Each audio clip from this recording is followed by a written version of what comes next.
যাদের বউ কথা শোনে না, শ্বশুর শাশুড়ির কথা শুনে সংসার অশান্তি করে, যাদের স্বামী কথা শোনে না, মা বাবার কথা শুনে বউয়ের মর্যাদা বোঝে না, বউয়ের আত্মসম্মান বোঝে না, বউকে অত্যাচার করে, তাদের জন্য আজকের এই বশীকরণ বিদ্যাটা।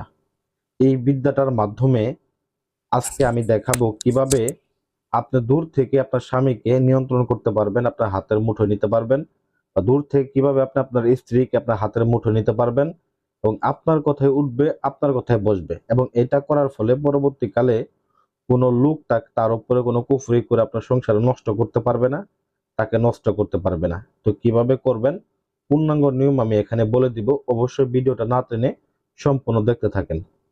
তো প্রথমত বলি, এই কাজটা করার ক্ষেত্রে ছবির উপরে এরকম ভাবে এই লেখাগুলা লিখতে হবে। তো লেখাগুলো আমি আপনাদের দুঃখিত, আমি আপনাদেরকে দিতে পারলাম না। এটা আমি এই কাজটা একজনের জন্য করতেছি। তো এই কাজটা আমি আপনাদের স্ক্রিনের ভিতরে দিলাম। তো আপনারা কষ্ট করে লিখে নেবেন। তো প্রথমত এই নকশাটাকে অঙ্কন করবেন, অর্থাৎ লেখাগুলা লিখে নেবেন ছবিগুলার উপরে। যদি ছেলে হোক ছেলের উপরে লিখবেন, মেয়ে হোক মেয়ের ছবির উপরে, এরকম ভাবে অঙ্কন করে নেবেন। তো অঙ্কন করে নেওয়ার পরে কি করবেন, কোন সময় অঙ্কন করবেন, কোন দিক করে অঙ্কন করবেন, কিভাবে বসে অঙ্কন করবেন। তো এটা একটা রুহানি বিদ্যার অংশের মধ্যে উপরে, এটা 50% রুহানি, 50% কুফরি। এটা ধরতে গেলে কুফরি, এটা আসলে 50% বলতে কোনো কিছু হয় না। তো যাই হোক, মেন জিনিস হচ্ছে এটা প্রথমত আপনাকে পশ্চিম দিক করে আসন করে বসতে হবে। আসন করে বসে জায়নামাজে পবিত্র হয়ে বসে মেয়ের ছবি নেবেন বা ছেলের ছবি নেবেন, যাকে বশ করবেন তার ছবি নেবেন।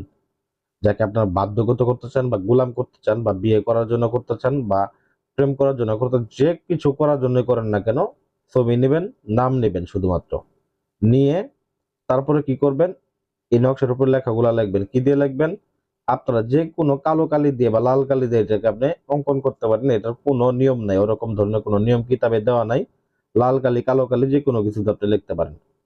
তবে পেছনে, ছবিটার পেছনে অবশ্যই যার প্রতি আপনি বাধ্যগত করবেন তার নামটা, তার বাবা মার নামটা, হ্যাঁ, তারপর তার নিচে নিচে মেয়ের নামটা, মেয়ের মায়ের নাম, মেয়ের বাবার নাম, এগুলা লিখে নিতে হবে। লিখে নিয়ে এটাকে সুন্দর করে আপনার কাপড়ের উপরে, লাল কাপড়ের সঙ্গে সুন্দর করে এটাকে পেঁচিয়ে নিতে হবে সুতা দ্বারা। পেঁচিয়ে নেওয়ার পরে এখন আসলো প্রয়োগের পালা। তবে মনে রাখবেন, এই কাজটা প্রয়োগ করার পূর্বে অবশ্যই সদকা জারিয়া আদায় করবেন। নকশাটাকে অঙ্কন করে ঘরে আপনি রাখবেন। রাখার পরে 20 টাকা 30 টাকা আগে বাইরে এসে দান করে যাবেন।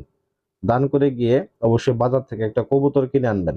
সাদা কবুতর, একদম সাদা কবুতর। সেই কবুতরটার পায়ের মধ্যে এই নকশাটা, অর্থাৎ এই ছবিটা সহ যেটা আপনি কাপড় দিয়ে পেঁচিয়েছিলেন, ওইটাকে আপনি কবুতরের পায়ের মধ্যে বেঁধে দিবেন। বেঁধে কবুতরের গায়ের মধ্যে সিঁদুর মেখে দিবেন। ঠিক আছে, সিঁদুর মেখে দিয়ে তারপর আপনি এই কবুতরটাকে ছেড়ে দিবেন। অবশ্যই যদি পারেন দুইটা নকশা অঙ্কন করতে পারেন, দুইটা অঙ্কন করে একটাকে পাখার মধ্যে বাঁধবেন, একটাকে পায়ের মধ্যে বাঁধবেন। বেঁধে তারপর সুন্দর করে কবুতরটাকে ছেড়ে দিবেন। দেখবেন যে কবুতরটা মূলত দেখা গেছে যে যেখানে থাকুক, যেখানেই থাকুক, যে অবস্থায় থাকুক, ওইটা নিয়ে আপনার মাথা ব্যথা না। আপনি শুধু 24 ঘন্টা পর থেকে খেয়াল করবেন আপনার ফলাফল আসতেছে কিনা। এটা আমি 100% গ্যারান্টি দিলাম। 24 ঘন্টা পর থেকে আপনার ফলাফল আসা শুরু হবে। ওই ব্যক্তি যদি আপনাকে দেখতে না পারতো, আপনার কাছে উবজুব ফোন দিবে, আপনি যা বলবেন তাই শুনবে। আপনি যদি বলেন উঠ উঠবে, আপনি যদি বলেন বস বসবে, আপনি যদি বলেন কাপড় খুলবে, আপনি যদি বলেন যে আমার কাছে আয়, কাছেও আসবে। মানে এক কথা, যা বলবেন তাই শুনবে। সোজা কথা। আর যদি বলেন বিয়ে করার কথা, বিয়েও করতে পারবেন, কোনো প্রবলেম নেই। তো আশা করি ভিডিওটা ভালো লাগবে। ভিডিওটা যদি ভালো লাগে অবশ্যই ভিডিওতে লাইক করবেন এবং আমার চ্যানেলটাকে সাবস্ক্রাইব করবেন। ধন্যবাদ সবাইকে।